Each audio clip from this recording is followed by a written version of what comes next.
Welcome back.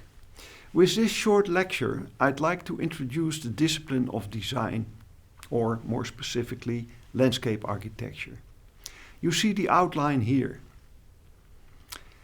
All humans are depending on the use of tools ranging from a house to clothes and stoves and other household utensils, and that's why we are surrounded by artifacts. From a rather moderate amount of stuff in Mali and Mongolia, as you can see, to a stunning amount of artifacts in rich countries like Japan and the USA. Every man-made thing in the world has a shape, a spatial form in which it is handmade or manufactured. Artifacts are evolving, becoming better and better for their intended use. Take such a simple thing as a spoon that has been around for perhaps 10,000 years. First crafted, made from wood with the distinct disadvantage of a taste memory. Copper and iron, next step in evolution, can be mass manufactured but also influence taste. Silver, as an almost inert material, does better, but is way too expensive for the mass public. Finally, in the 40s of the last century, stainless steels brings the best of both worlds. Less expensive and no taste influence at all. Design plays a role in the later stages of this evolution of the spoon giving form in shaping shape, so to say. The iPhone and the John Deere tractor both are the product of intense cooperation between technicians and designers to shape these artifacts. Mostly the role of the designer is servant and anonymous, and mostly the designing process is let's form, follow, function. Sometimes the role is more prominent, like how Jony Ive helped to shape the brand of Apple by sharp designs. He became a celebrity, even a knight, Sir Jonathan Ives, and went beyond form follows function. He was obsessed, fascinated with making things as thin as possible, like the famous wafer thin but very vulnerable butterfly keyboard he designed, and removing the MagSafe power connector, the HDMI port and the SD card reader from the MacBook Air. So design might also influence even command technique. I can see some learners asking themselves, are we in the right edX course? Where is all this leading? But these were, I assure you, functional stepping stones to ask ourselves the question whether landscapes can be designed. This Arcadian picture shows the Dutch peat landscape, Waterland, just north of Amsterdam. The naked eye would take it for a nature reserve, but you are looking at the resultant of a 600-year of reclamation history, starting with vast moorland like this one. Reclaiming moorland was done by digging ditches and drain the bog that, once free from the water, would oxidize and give away its minerals and other nutrients for arable farming. This period of soil fertility will last until the oxidized soil subsides, reaches the water table again, and needs to be drained deeper. This process was reinforced by embankments, later wind-driven drainage, and centuries later mechanical drainage. The west of the Netherlands lost some 6 meters of bog, and we pumped ourselves way below sea level. And this is what a co-production between nature and man looks like from the satellite. A layer that is not available on Google Earth is the intricate system of ditches, canals, sluices, locks, water table regulations and pumps that we need to control the water levels for agriculture and for the built environment with its wooden foundation. So this landscape is, well, you could say, an artifact in a way. We need this giant prosthesis to work, farm and live below the sea level. It is the resultant of reclamation. It is engineered, but it is not designed. A co-production between nature and man. But the map reveals yet another layer in the landscape. I want to draw your attention to these little polders, reclaimed land from lakes that emerged after peat cutting. This famous 1622 map, boasting the reclamation polders of North Holland, you will recognize them in the map right under. I show this map because it is an example that landscape architecture and civil engineering share a mutual ancestor. These polders were designed by the first generation of surveyors in Holland. In their very practical education, there was no distinction between the technical and the architectonic component. In other words, these surveyors made both technically sound and aesthetic satisfying designs. That's possibly why the Beemster, the large polder you see on the right top, was proclaimed UNESCO World Heritage a couple of years ago. It is a fine example of a work before the fall of labor division, where civil engineering and design were as one. In the 20th century, the organically evolved reclamation landscapes and the designed plant landscapes merge in the post-war radical modernization and upscaling of the Dutch landscape to make it suitable for modern agriculture. Landscape architects employed within the state helped to shape these new production landscapes. And well, all in all, the program was the biggest project ever undertaken in the Netherlands. Dikes and levees were solidly in the engineering domain until strengthening them in the late 20th century spurred a wave of protests of inhabitants. Improving scour, seepage and piping characteristics led to not very much higher but much broader dike profiles that proved intrusive for the existing landscape and locally was said to ruin the river landscape. In this cross-section you can compare the existing dike, the existing river dike, with the new, broader technical profile. These protests in a way brought back together engineering and design that have been separated in sectoral silos for decades. Landscape architects were invited to advise Rijkswaterstaat that thought to have done everything possible to smother the protests with their smart engineering approach. You can see that in the top right. This approach consisted of comprehensive analysis of cultural history, cultural, historic and ecological values of the existing situation, rate them on a national and an international scale, and in the design try to spare the highest rated elements.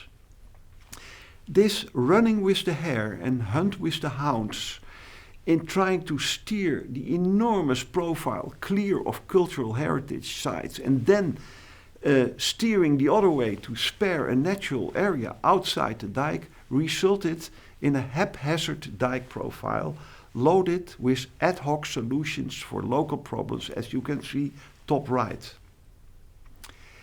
The core of the advice was that Rijkswaterstaat seemed to have forsaken their cultural task in making self-confident, beautiful dikes instead of a string of compromises.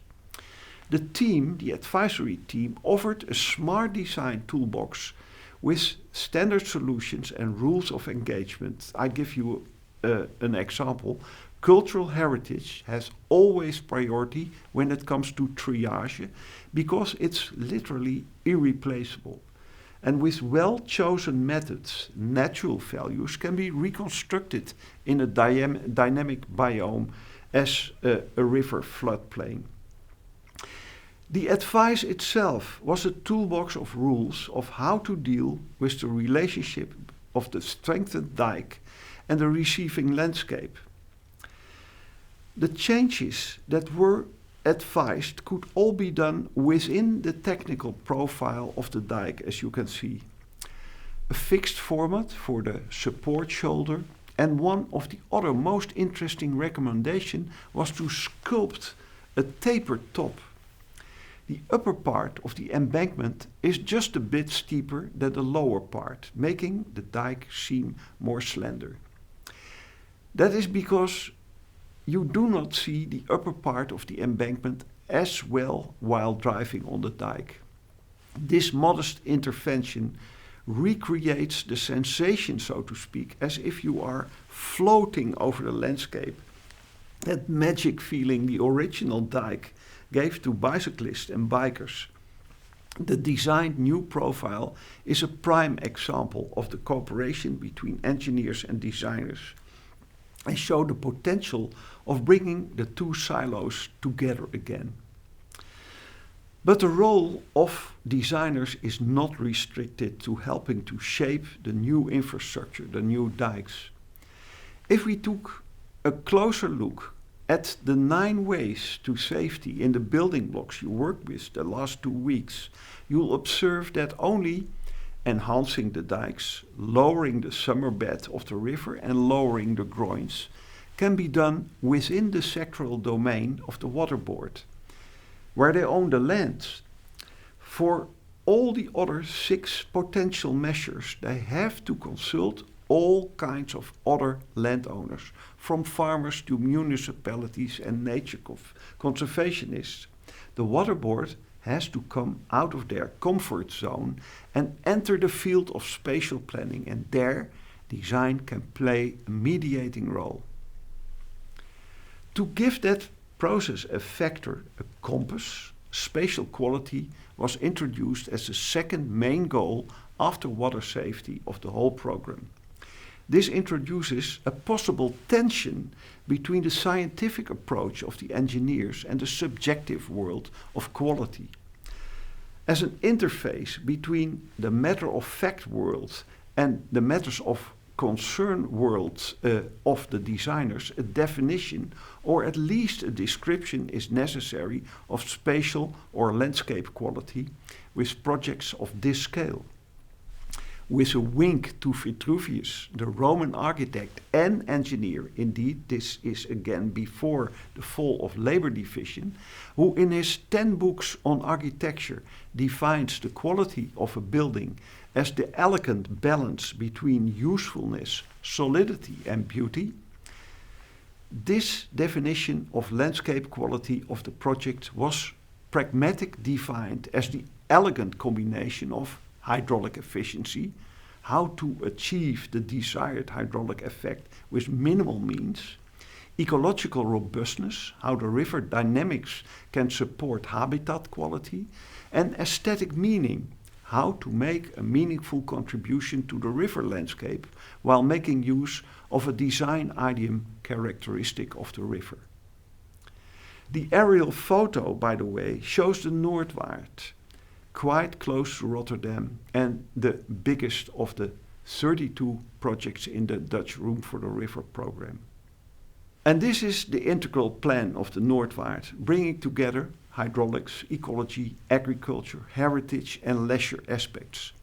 The influx opening, an according to plan lower dike segment in the north of the polder, makes the Noordwaard a powerful instrument in lowering the mean high water table in the area. The bottom row shows how the polder reacts on different water tables, from completely dry to completely flooded. The agricultural cores, light yellow on the map, are always dry and usable except for a 1 to 100 years event. And on the right, in the grey boxes, you see how the designer tuned the landscape to the new direction of the outflowing water in case of high discharges. Plans like this are not made in a vacuum, but in close contact with specialists from various disciplines. The designer and the project manager use the design phase for participation and co-creation. The design map itself is always a conversation piece.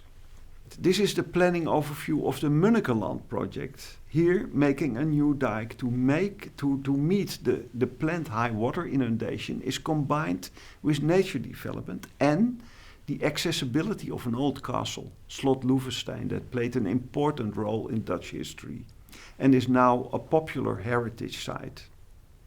These are combined. Design played a considerable role in the whole program and facilitated timely completion of the program by broader public support. And maybe counterintuitively, design also helped to stay within the budget because of the sober definition of landscape quality, and that stopped extravagances short. Like every week, we end this introduction with future trends in the discipline at hand. That is, of course, this week designing. I want to highlight just one trend, a trend that is important in the context of our MOOC. The emergent role design plays as an instrument for future research. While prognosis and modeling may try to predict the future, design has the freedom to speculate on the future, as you can see here, and take in the aspect of the free will.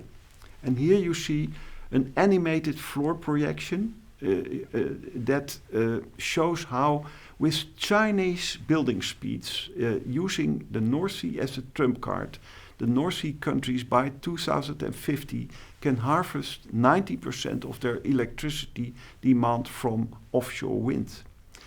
The animation was shown to the European ministers of energy during the Dutch presidency and helped forging a new cooperation deal between the North Sea countries. So speculations like this, research by design like this, can help to shape reality, to make it, well, an accomplished fiction, so to say. The ancestor of the Room for the River program was the product of research by design too.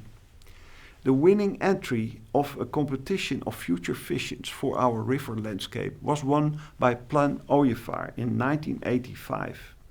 The plan speculated on how both ecology and agricultural economy can be boosted in the river area.